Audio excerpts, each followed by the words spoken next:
Good evening. How are you doing? I'd like to welcome you to the meeting of the Pitt County Department of Social Services. I'd like to have a moment of silent prayer or silent meditation.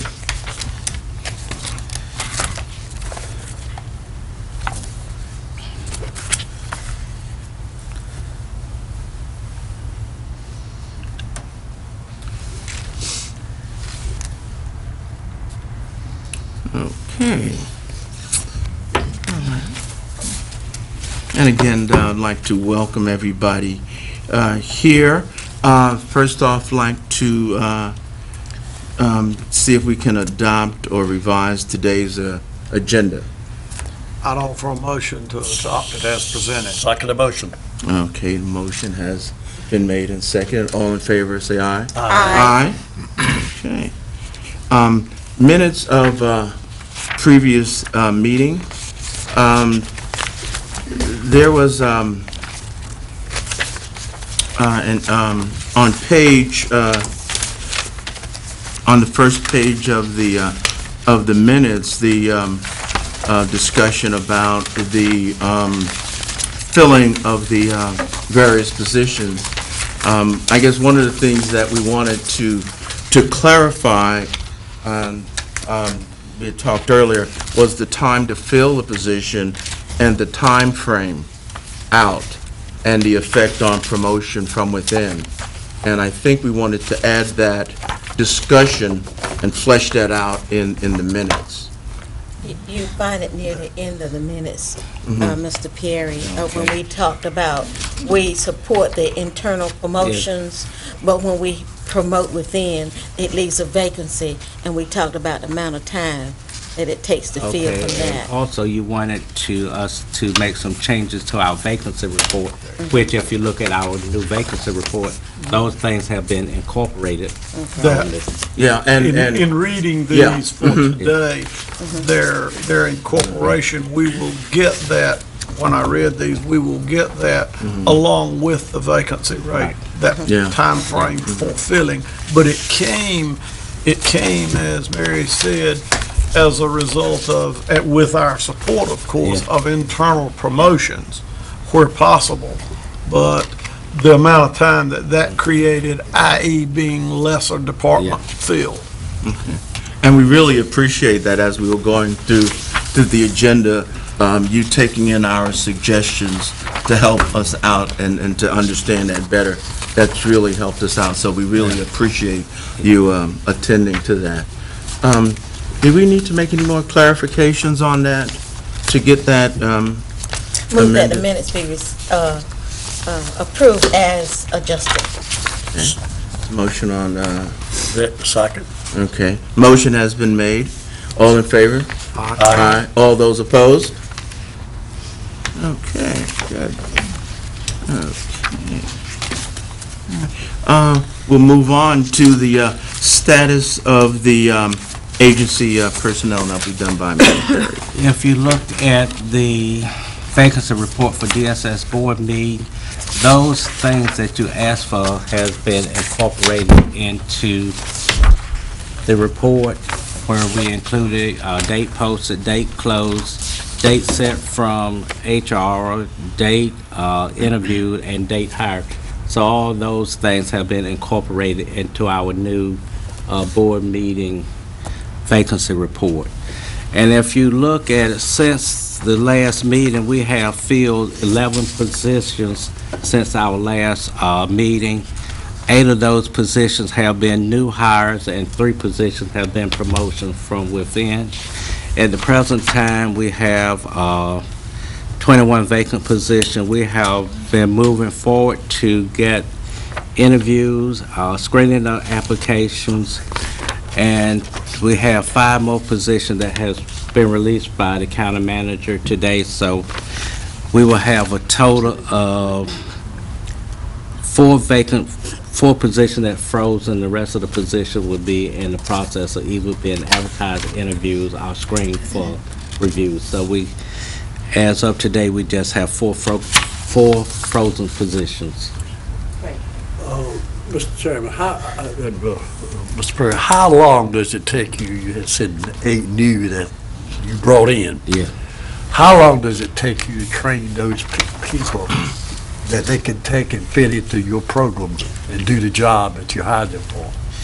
Depending on the positions, we have some staff that coming in that already trained from other counties, so they will be able to come in and be able to move forward. All right. Then we have some that would be in a training position, and in a training position, actually, it takes 1 year before you move to a class 2, but within 3 months, they will be trained in order to do the job, but That they you would hired just them have, they would just have to work in that position since they do not have experience for a year before they can move to a 2 position. So out of those 8, you said you brought in 8 new ones. Part of those have already been trained. Right, And they're moving in from another, another county. okay.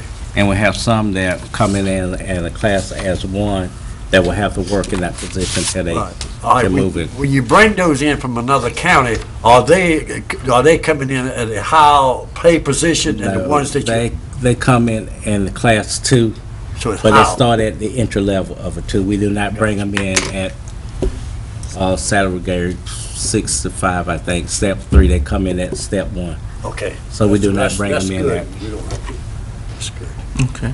One of the things that I really appreciate as I was going over this was the priority list, which is on the far right side of the report. And what that does is that's telling us where overall in terms of when a position is vacant, where they are on the list and how you can move directly to that. And that's been very helpful.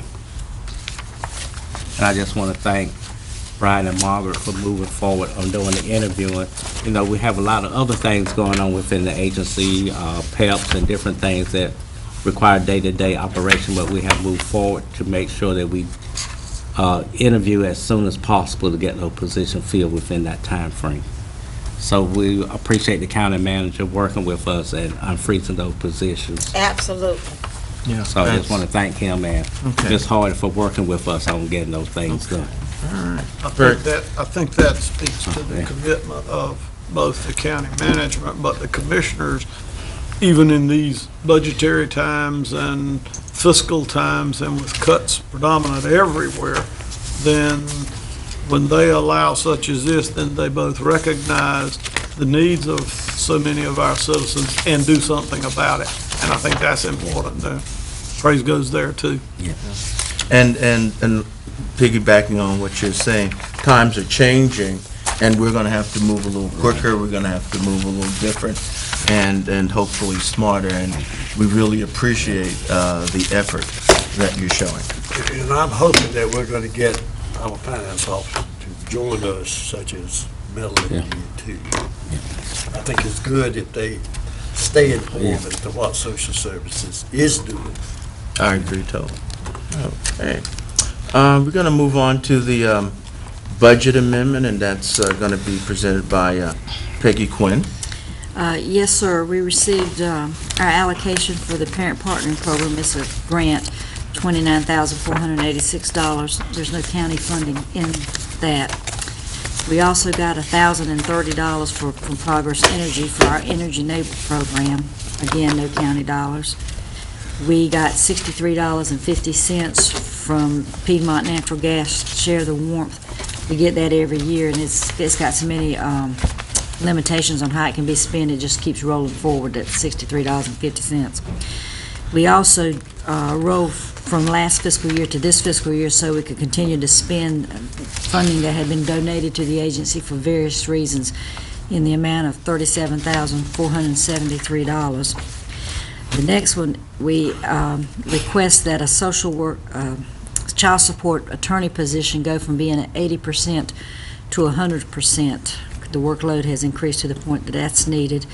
And then the last one, that's it, that's all of them. I wanted to ask this question. I wanted to ask it yesterday, but I talked too much. That 80, are these attorneys, are they paid on the number of cases, or are they on the They straight staff salary? attorneys, they get a regular salary. They get a regular salary by, Department of Social Service, they in our budget just like all our other positions, so. right, so it's not an amount of cases that they have, but they're on a pay scale just like you go along. I got you. I wanted to ask that yesterday, but I said, I would offer that we accept each of these budget amendments. I believe we can group them, that we offer each of these budget Second. amendments as presented. Okay. Motion has been made to accept these amendments as presented. All those in favor say aye. Aye. All those against? Good, good. Okay, Bill. And I believe there would be also some discussion after that, or availability for some.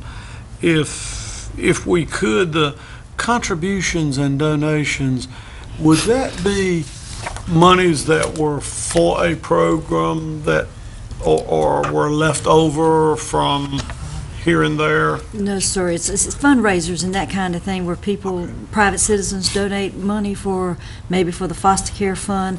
They have the adult foster care and the children's foster care. They also, there's a big amount of this money is raised during Christmas for Christmas, what do you call it, Project Christmas? Yes, ma'am. Oh, but it's privately donated funds.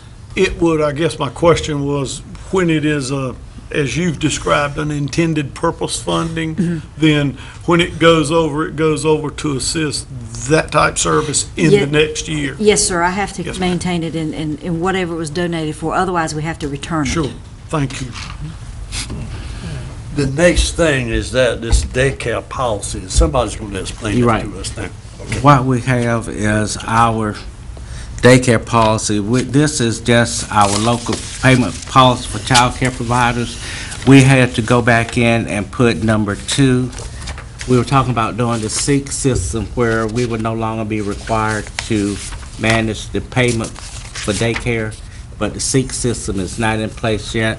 So we had to put in, we would not pay for over 10 days of absence in a month, except in approved hardship cases. So only changes where we put number 2 in. We'll be coming back to you on our reduction policy for daycare. We have to submit that plan to the state by September the 14th. We're in the process of doing that. What will happen, we are spending at a spending coefficient of 130%, and we need to get down to 100%. We were on a conference call a couple of weeks ago with other counties that were overspending. Roughly 65 counties are overspending their daycare allocation because the funds that we received were less than the previous year. So we will have to reduce our daycare expenditures to come in within that 100%. So we will write the letter, email it to you, I'll send you a copy of that so you have it before our next board meeting. This is one of the things that we've talked about a great deal. How many students are in daycare? You got different classes, and they pay different amounts of money.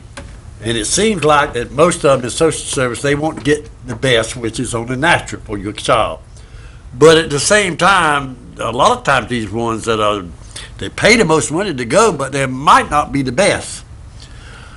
What percentage of that we're paying in social services are in that high echelon?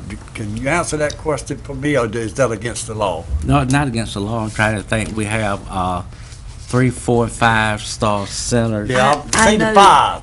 I don't know how many there are 3, 4, and 5, but I know that there's 21 agencies that are trying to upgrade from anywhere from a 1-star to a 3-star to get to the 3-star. See, as they upgrade, that means that we're going to have less money to send less kids to daycare.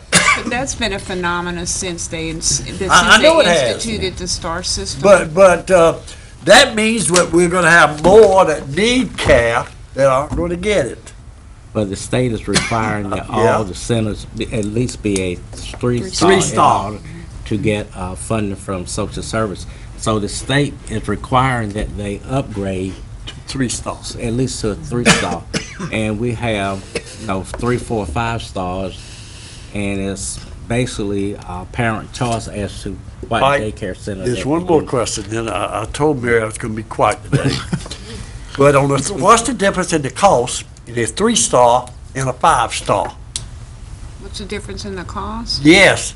A lot. In other words, I know they pay so much per week, A lot. a lot. That's what I'm getting But at. it's parent choice. We can't tell parents what daycare to pick. I realize So, I mean, that. it's parent choice. But I mean, that's hurting a lot of Yeah, folks. that's her. Well, it is.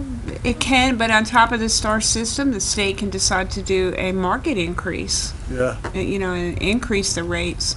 I mean, those are things we don't have any control over. I I mean, know and you're it's- right. I'm not really fussing at all, but I It's- just want the information by myself, and I know the public will like to know that. It just, you know, as you get higher ranking, the senators expect to get more money. And unfortunately, when you're only working with a limited amount of funds, No. and you move to a higher class, then that just means that we have less money to serve less children. Okay, Brother Nate. When our first discussion on the daycare policy and the reduction policy is because we, as 65 out of 100 counties, in providing services, have overspent that, and so the target is now to get back to 100% Right. of what, in other words, what we're allocated, as opposed to being over. Is the state giving us any policy guidelines as to how you, within your county, cut it? For example, and do you, and I'll just use only as an example, but do you not pay 5 stars, or do you cut the amount of time a child can be there, or the amount of service rendered? Are there state guidelines, or does each county have to develop their own? They sent, when we had our conference call, what we put in place, they send a list of questions that they want us to answer. For example, what savings do you see from school-age children returning to school? So we would give them the numbers, okay? They want us to answer what other programs in your community serve school-age children? So so that we're paying attention to what resources are out there for parents.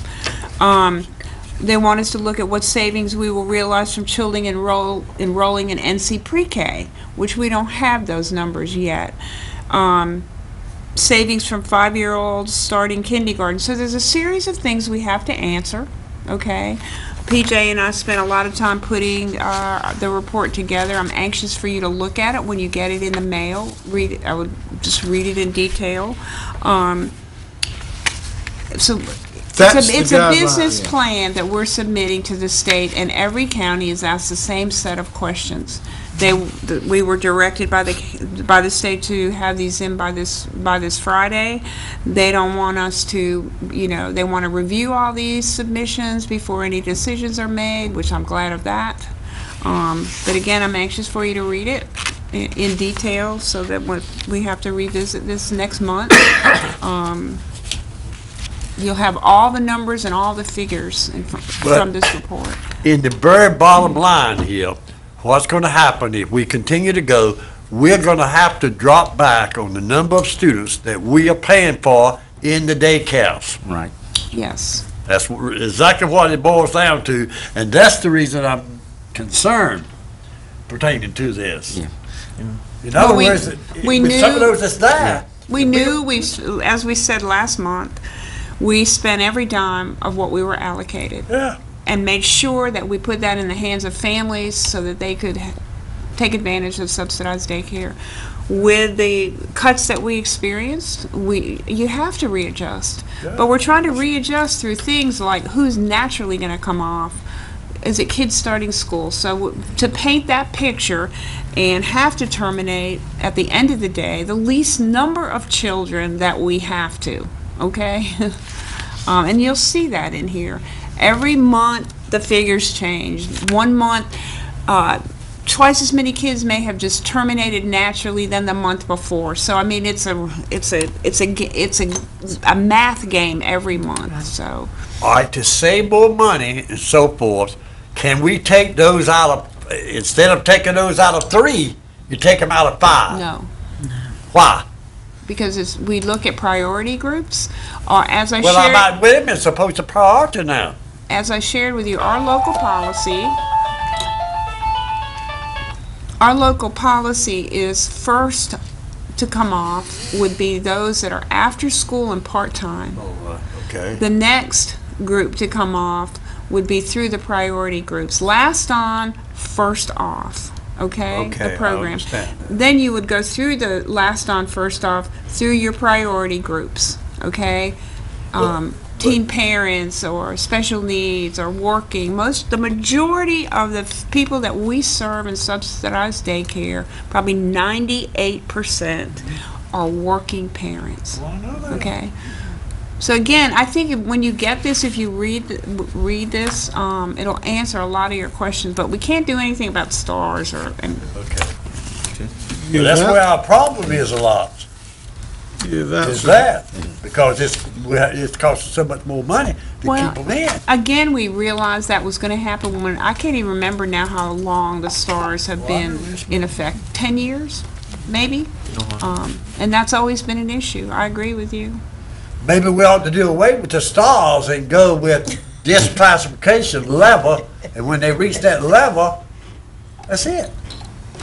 I mean, something's going to have to be. I would encourage you to submit that to the, the folks that can. I wouldn't mind talking to them. There need to be some changes. You would maybe. rather have the moon than the stars, right? Yeah. Gotcha. Moon and stars. Okay. My question was about, were there guidelines, and you read off, Some. but you will use some of them to send back to the state for their review, I believe, this Friday. Will they, having taken every county's views and every county's responses, will they then send you some suggestions or recommendations or guides as to what areas to cut, or they still leave each county to make that decision? I think they've asked us to write our own business plan. I'm sure that they want to make sure that we have addressed the letter of the law, that we're not going to cut anybody that shouldn't be cut, and we have, done everything that we needed to do that might not, that would cause us. So when you write the plan, we keep talking around my question. When we write the plan and send it to them, then you do not get anything back that They is will review the recommended, plan. i.e. They statewide will or review the county. plans and go over, and then they will send back and let us know whether or not our plan been approved. Right. Okay. So they will go, once they get all of them in, then they will sit down and meet, and then they will go through all those plans and decide whether or not it's been approved, or whether or not we need to do something different. But they your will- mandate is to go from 130. to 100. We need 100. to show them how we will get down. You got to knock it off. Yes. I will tell you that in working together on our plan looks at no reductions in children till January, which I think is a good thing. We're not choosing to do our reduction up front. We want to let the fall, September, October, November, December, we want to see what naturally happens, how many kids, because all those months help us adjust how many children we might have to do in January, and hopefully it will be less than what we've proposed. So, So go ahead, I'm sorry. I feel good about that plan. So what will happen is that we're looking at natural attrition, Absolutely. handling some of these things. Right. And we're assuming that it's going to be lower, that the Right. attrition will keep going down, and it'll bring us to that Right. 100%. So yes, we've chosen to Okay. The other- wait till later. Yeah, the one thing that I saw that I think might also be good, and maybe you could just tell us how much money you might be able to say, we will not pay for over 10 days of absences, and that's a change, right? That you have checked there? And number That's- two, that's Number what the two. change is. And that seems like that should save some money there. Yeah. How much money do you think that'll save, or what would be a In terms good of way the to look big at it? $7 million picture, probably I not. don't believe that it'll save Too much. very few $1,000s maybe. And that helps out a little We bit. pay, our average right now with the number of kids we have on, we're paying about $750 some odd $1,000 a month for payment. But I and- thi- you know, And but I think that's a good way to start looking at it a way that, You'll see all that in you know, the we could plan. change, yeah. I think that's a good idea, because the 10 days of absence being paid automatically is something that I think, you know, people might try to take advantage of, either directly or indirectly. And I think also that there's a way, if there's some extenuating circumstances, that you would pay for that. But as a general rule, if you're gone, if you're not there, if you're missed 10 days of absences, if you miss 10 days, it's not going to be reimbursed, and I think that's a good idea. Yeah, and you'll see in our business plan, even if it's a small pot of money in a savings, we've addressed it, so you'll see Yeah, that. well, I think that's good, because those little savings Add are up. going to add up. You know, somebody once said, talk about, you know, real money, and pretty soon you're saving real money. All right, I have one more question. 10 days absence. They are daycare centers that they do not have to pay if they're absent. You got those, or all of them got to pay. How many of them, what percentage of them that we are paying is in each of these categories? Because I noticed some that don't charge if you're absent. I don't know of any that charge if, they charge if the child's They absent. charge you. They They do? charge you? Yes, Oh, they yeah. do. Oh, yeah. And even in the private sector, Yeah. if that child you're not doesn't there- go, you're gonna pay for that day because the spot is held. Yeah. You know, You'll- the they will- placement is Okay, there, you know. I'll be quiet. There is, Go ahead, I'm sorry. Okay, you know, we need to approve. Okay, Approve this. motion right. to approve the report. okay, motion has been made. And, Second. okay, okay. Motion has been made to approve the daycare Insertion. policy. And second. And second about Oh. Mr. James. Okay, what was that? Second. Oh, yeah, we. Oh, I thought you said something else. No, Oh, okay. Okay, all right. All those in favor say aye. Aye. All those against? Okay. I'm not signing the check here, am I? You're laughing, I don't know, I gotta watch this. Talk to my lawyer Eugene. Okay. Okay. Next, we're gonna go over to the review of the Medicaid transportation. We had a review, on-site review of our Medicaid transportation compliance review, and this is just a draft of the information, looking at it, centered around the needs assessment and making sure that we had the documentation in the record showing that the notice was sent to the client. We also will be doing some calculation of the mileage. They went and then used MapQuest to figure out the mileage reimbursement. So we would look at those and see what the difference is, MapQuest as opposed to the natural driving. You know, sometimes when you do MapQuest might be a shorter route, but sometimes Slower. Yeah. So you have to look at that. So we'll be reviewing that and sending in our information as well. But we just want to give you the draft review. Okay. And it was not a bad report when you look at the dollars and amounts. It was just a lot of send around documentation, making sure that when we send out information to the clients, we just document in the record that we send out the information. In the event that the client does not sign it and send it back, we can show that the client did receive the information. Okay. Okay, I'm just gonna ask something that I guess Mary might be thinking.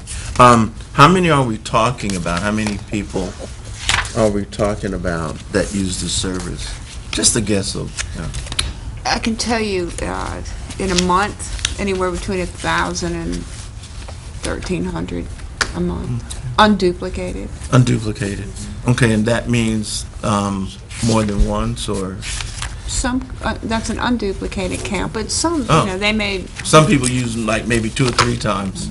Some going to dialysis in different places. Oh, They own. And that would be duplicated services. Yeah, duplicated. They gotta go more than one day. Okay, I understand. what changes do you see in terms of the people being transported? Or do you see any? Well, the state is looking at whether or not they would stick with the way we're doing it, or whether or not they will have contract service and have one provider that will be responsible for the whole state, and then they will work to set up a system for each county. So part of the monitoring is to look at how Medicaid transportation is going, and then look at what we can do different. And, you know, there's always a possibility that it might be contracted out to a provider. See, that's what concerns me. Because if you got one person, they may be low at first, and after a while, they're among the highest. It really concerns me when there's no competition. Concept. The last correspondence that we got last week was that the state was moving forward with an RFP, to put out an RFP for the state to contract. Concept is much like school buses are done in many northern states where they contract every so often. And the guideline and hope is to have very uniform service, equipment, maintenance, and all of those. So the state begins to look at it that way. As you can imagine, part of North Carolina's People Transportation Association, of which I'm a member, even though it incorporates a lot of different bus type services and services like PATS for all the different counties, you can imagine what their position is. Is it better than what we would have, or is it worse? Well, number one, that's yet to be seen. But the big issue may well be, what about the employment? Most everybody, if you went down to PATS, our area transit system, and you looked at that probably from management down, it is, I would almost imagine, now this is guess, I have no data, but I would imagine 90% or better, all Pitt County citizens and natives, as opposed to possibly whether a corporate entity that could come in and provide the service would want to use the same thing. They're obviously not going to bring people from Raleigh to drive a PATS van. And their answer is they will use the local people, but that's the real question at hand on that. That's what I want to do, us to look at PATS transportation system run by Pitt County. Why go out there and count the buses? They stay out there parked most of the time. Why in the world do we have all those big buses sitting out there, burning all that gas, and you look at them most of the time, I don't ever see over one or two or three in them. Or maybe I'm not looking good. Well, probably Mike Taylor could answer those questions for you. I have never asked them, but I certainly want to ask them that. Please ask him. Yeah. I think that's a little bit beyond this, but that's a good idea. If you'd ask him, part of that is because sometimes, like they give us guidelines on stars, they also draw up and have a state contract vehicle. Whether or not it is the most efficient thing for what every county needs it to do by volume or not, that is the question. And that would be a question that Mike could answer for you. And I will almost bet you that the answer is going to be, this is what the state guideline We need to work with us, get them straightened out. Well, I can answer part of the questions. If a lot of your trips are dialysis, you need a lot of vans to get everybody there at certain times of the day. Do they carry more than one? What? Do they carry more? In some Sometimes they do. Sometimes they do. Sometimes I mean, they I do. don't know. See, they might have a good answer for me. Because, say, like with dialysis, it usually takes 3 to 4 hours, 3 days a week. Oh, they have to go there. And so they're going, and then there's a trip there and a trip back, as well as maybe some emergency trips, or something happens and they have to change their schedule. And I know they're working very hard because it is a coordinated transportation system to, get working on some computer stuff to really enhance how those trips are coordinated and that kind of thing. So there's a lot of work being put into it. Sure. So, okay. All right. Next, we're going to move on to the Fatherhood Initiative. And Margaret, you're going to do that? I just wanted to, where you are sitting, I put 3 things in front of you, and I just wanted to make you aware of our Fatherhood Engagement Community Forum scheduled for October the 10th. Okay, it's going to be as you can see, at Cornerstone Missionary Baptist Church at the Family Life Center. A day-long event, and as you can see, we've got our judges are quite involved with us on this issue. We have our Casey Family Programs. Ralph Bayard is coming from Seattle. We have the Center for Urban Families coming from Baltimore to share the national perspective on this topic. We have Rick Zeckman coming from the state of the Division of Social Services to talk about what's happening on a state level. We have some in the afternoon. Glenn Warren, Fathers Forever from Wake County, is coming, and James Worthy also is going to be speaking about strategies and the programs that they have on the ground running and working with fathers. And Karen Schrader from Prevent Child Abuse North Carolina is going to be coming to facilitate some next steps as the last part of the day. I wanted to share this with you because we certainly, if you're able to come to this event, I think it's going to be quite exciting event. Well, how do you get your fathers? I'm sorry? How do you get the fathers for this program? Well, that's one of the things. This is the first community conversation around this issue, fatherhood, bringing a lot of community agencies, organizations, and stakeholders together. Juvenile justice, we've sent out probably over 100 invitations. And you sent them to? Law enforcement, our child support is involved, our courts, parent attorneys, GALs, our judges, who are very supportive of this effort, our own agency, a wide range of stakeholders. Head Start, Boys and Girls Club, United Way. We're doing this in conjunction with our STRIVE program. Margaret, I think she means where is the population of the father coming from? Where is, well, are there fathers? We don't have an organized fatherhood initiative in Pitt County. So I think this is one way of gathering all of our stakeholders together who individually, when you go to meetings, talk about this issue all the time. As a community, we've never come together and really talked about it as a community. So we're hoping to see what next steps, what strategies can be put in place to bring fathers together. I know in Wake County, for example, Glenn Warren's Fathers Forever, in child support court, they are court ordered to go to Fathers Forever.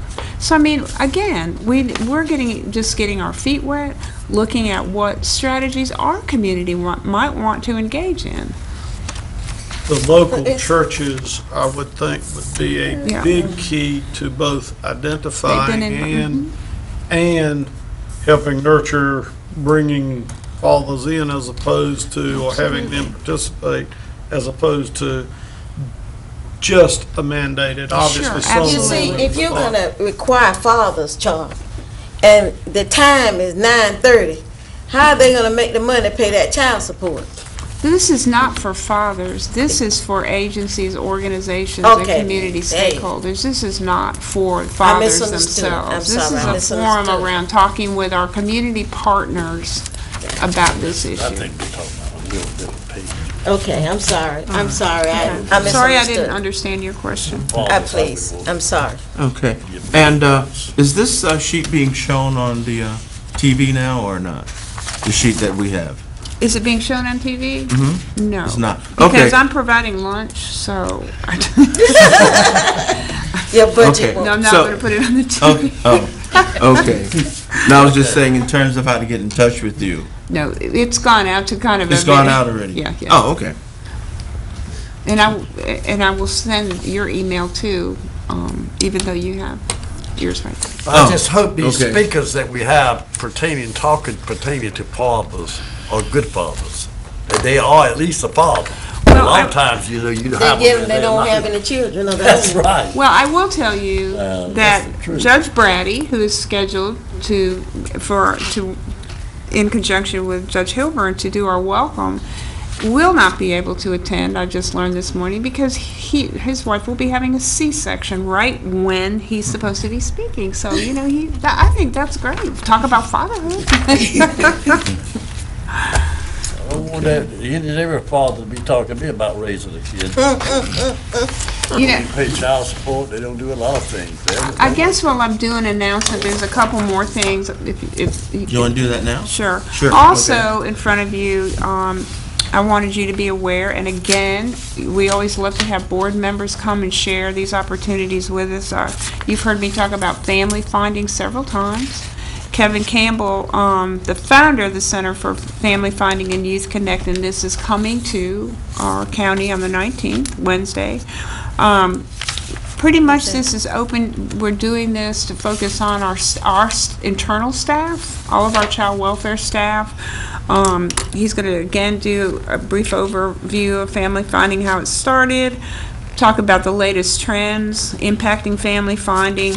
We are actually going to talk about some youth on our caseload as it relates to family finding and permanency.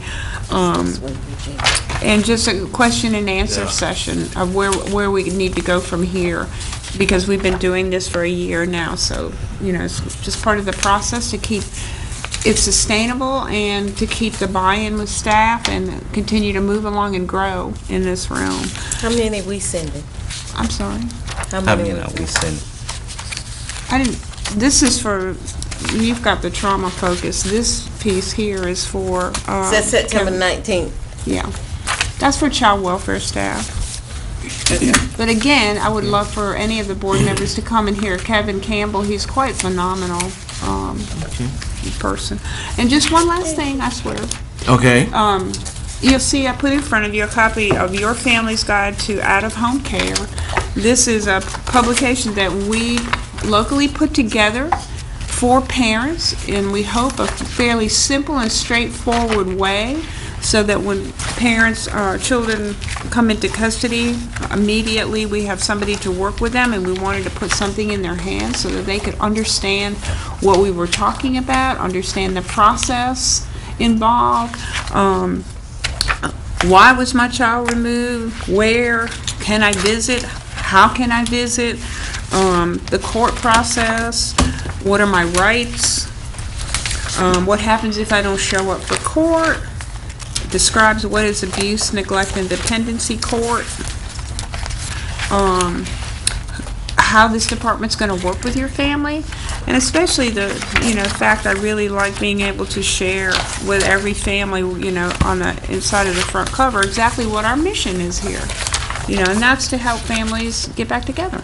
So, just wanted you to have a copy of this. It can be pretty informative, just for your own purposes. So. I was looking through it. It is certainly informative. In particular, there's a place where there are important names and numbers to remember, and that could either be filled out by the staff or by the parent. If we can, just mention what kind of support do we give the parents who have children removed? Well, I mean, our whole focus is on reunification, so part of what our plan is, is to work in conjunction with that parent to make sure they are engaged in those kind of activities, whether it be employment, substance abuse, whatever, that they can move forward so that their children can come back home. I'm aware of some of the things that you do, and just wanted you to explain them, because I think sometimes we're not aware of those if you're on the board, but I see in terms of helping them out, getting them where they should be is really very important, and the parent doesn't feel powerless or themselves abused, because some of the parents certainly do feel abused when that happens. Well, one of the things that we have definitely refocused on, and as it turns, this is an effort so that parents, our actions have to match what we say. When we say we want to reunite your children with with your family, then it has to feel like that. So that's where a lot of our effort lives. And I think that's good because sometimes when I've been involved with parents professionally, they feel that that the system has abused them. They don't understand it. They feel overwhelmed, and that they have no power to make any changes in the location of their child, or if they will get the child back. So I think that's very helpful to give them culture that change. feeling they can make some change. I said I didn't have any more, but I do have, I swear if you let me You do, say huh? this, it'll be the last thing, then you I don't have a piece of paper for that one. We've collaborated together with Brian and I and Mr. Perry and our management team, and really stood up on the balcony and looked at the aerial view of some of the things that we might be able to reshuffle in our organization to, you know, better serve our customers. Just wanted to let you know that as of October 1st, the Work First program will be coming over to this location out of the 203 Government Circle location. So except for child-only cases, child-only being that you're applying for Work First for a relative child. Other than that, we will have an income maintenance worker here who will take those applications, and the 3 social workers will be over here to work with them. And we feel like it's a good fit. Our daycare staff is here. Prevention staff is here. So a lot of the services that we run people back and forth across the river are located here, and we feel like it's just going to be a good fit. So we wanted to make you aware of that. We're going to get some signage up across the river, so to begin making people aware of that. Yeah. I think that'll really be good for the residents of Pitt County to have everything in one place, and instead of going across the river, coming back, doing those kinds of things. One of the things I'm happy about as a board member is that it shows a lot of planning, that you saw something that needed to be done in terms of unifying services, how to increase the services that you're getting, and maximize the time of our employees as well as the people of Pitt County. Instead of having to run back and forth across the river, having one employee knowing that this person is coming, that's a lot of downtime, a lot of gas, a lot of extra effort. And I really think that was good that you guys are getting together and doing some thinking, because as we've been saying, things are changing. Before, the kind of moving around to different places was not as much of an issue, but now it's more of an issue. And I think the centralization of the staff is a very good idea. Who will be using that space that you're vacating? Well, it's already spoken for. I'm sorry. We're moving our, you know, we did LEAP out of this building last year, so the 3 offices will be used to administer the LEAP program. You need all 3 offices? Yeah. Yes. Huh? Each person does interviewing separately, so for client confidentiality, they need an individual room. See, we got a lot of people that want space. That's the reason I was asking. Well, how much? But I mean, we want those, we're like social service. We want those who are in need to get first choice. I mean, really in need. Yeah. I mean, you got everybody out there. Oh, I'd like to have that. Sure, you do. But I'm with you. So you're saying that could be a revenue source, right?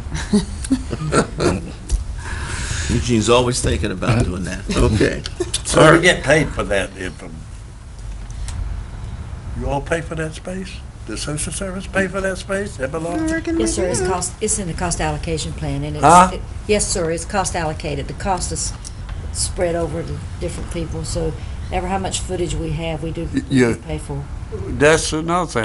What does social services pay rent? So We don't, I don't. you don't have- pay rent such as, but you said It's it would it's a amount the cost same thing? We have, when we bill to the state to get reimbursed for funding, we have some what we call cost allocated costs that go in as a lump sum number every month, and that But- covers that kind of thing. But it comes to the social service department, it's not county, it come into the county's cost. It reduces the amount of county dollar that the county has to put in to run the Okay, Department of Social I'll Services. find more about it. Yes, it's not an extra dollar amount Yeah. that comes to us. So what you're saying, are you trying to see if it saves money by Yeah, of it being course. centralized? But money's tight now. I've noticed that. Yeah. Okay. All right, next we're gonna go to, oh, you don't have another one, do you? No, I'm done. You sure? I think so. You could bring another one, okay. All right. Next, we're gonna have a project broadcast. I've spoken to the board before about Project Broadcast. Project Broadcast is a 5-year project that is federally funded and is being managed through the North Carolina Division of Social Services. But this project is to bring trauma-informed practice to improve outcomes for children in the child welfare system. There are 9 counties involved in this project, and they are Buncombe, Craven, Cumberland, Hoke, Pender, Pitt, we're proud to be one of them, Scotland, Union, and Wilson County. Project Broadcast is in the process of training mental health clinicians at this point to provide trauma-informed practice to children in Child Protective Services, and that part of the grant is just getting underway. Next steps for the community is this trauma summit that you have the flyer in your board packet, and this is a one-day event to bring together state and local partners to talk about trauma-informed practice in the individual 9 counties. All 9 counties will be present, and folks from each community has been asked to come to the summit to discuss how trauma-informed practice will impact their individual communities. The keynote speaker is Judge Elizabeth Trosh, and this judge has been instrumental in bringing trauma-informed practice to Mecklenburg County. The community partners from Pitt County have already been identified that will be attending this summit. We have 2 judges attending. Judge Galen Brady and Judge Gwen Hilburn will both be there. We have DSS child welfare social workers, 4 social workers, and 2 child welfare supervisors will be attending. We have mental health clinicians, system of care providers, juvenile justice will be present at the table. And we, as a Pitt County work group, on September the 19th, we will be at the McKinnon Conference and Training Center in Raleigh. And as a group from Pitt County, we will be there to discuss how to bring trauma-informed practice to Pitt County. We will focus on issues that are specific to our community, talk about the needs and the barriers to bringing trauma-informed practice to our community and the strengths that we have within our own community. And we will just be there to talk about the things that we want to accomplish around bringing the practice and the resource to Pitt County. So we're looking forward to this summit, wanted you and the community to be aware that we will be in Raleigh on the 19th talking about what we can do to bring this resource to Pitt County. And I was reading through this. This really seems like an interesting summit and getting a lot of different people together. This is primarily for professionals, is that correct? Yes. Yes. I think it's good that, that I've noticed that Pitt County's on a lot of these kinds of forums and taking the leadership in that. And that's going to be something that I think is going to help out with a lot of the issues that are here. Well, we're a recipient of the funding that the state got because we are a REAP county. Those are the pilot counties that are in the REAP initiative, and that's why that the state chose those pilot counties to be recipient of the funding. So. Again, I really appreciate the forethought and the tenacity to go after this type of grant. Let's see. Going to the director's report. In the director's report, you have information on the 90th Social Services Institute. There will be new board members training on Wednesday, October the 24th, and in your packet is the agenda for that training. Also, on the 25th, there will be the annual meeting for Associated County Boards of Social Services. Also in your packet is the agenda for that meeting as well.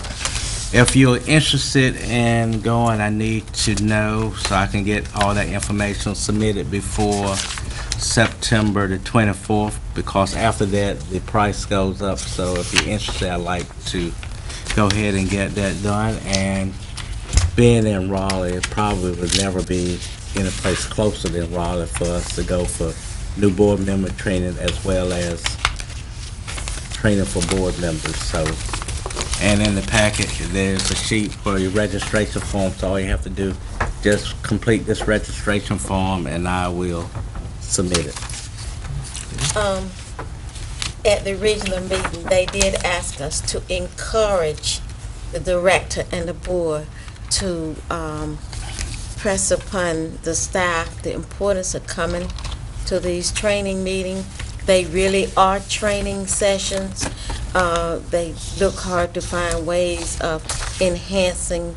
They talked about this new system coming up, so there will be some on site for that, and for new board members, old board members as well, to look at what is happening for the Department of Social Services.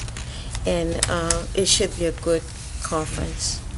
I attended one, and it was really interesting in terms of what kinds of things we as board members are responsible for.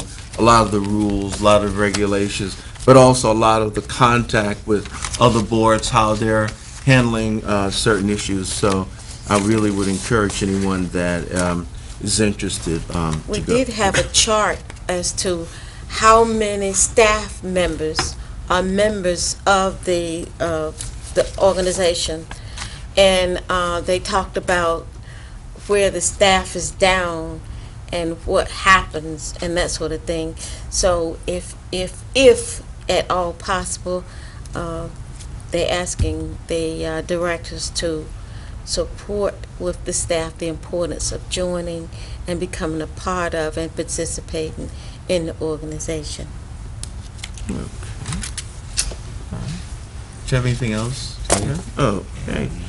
Now, we're preparing to go into closed session. Okay. North Carolina General Statute 143-318.11 regarding closed sessions. Section A, permitted purposes, is the policy of this state that closed sessions shall be held only when required to permit a public body to act in the public interest as permitted in this section. A public body may hold a closed session and exclude the public only when a closed session is required. Also, item number 1, to prevent the disclosure of information that is privileged or confidential pursuant to the law of this state or of the United States, or not considered a public record within the meaning of Chapter 132 of the General Statutes. Have a motion to go A into. motion that we go into closed I session. second that, Mr. Chairman. Motion has been made and seconded. All in favor, say aye. Aye. All opposed? None being said. So we are in closed session.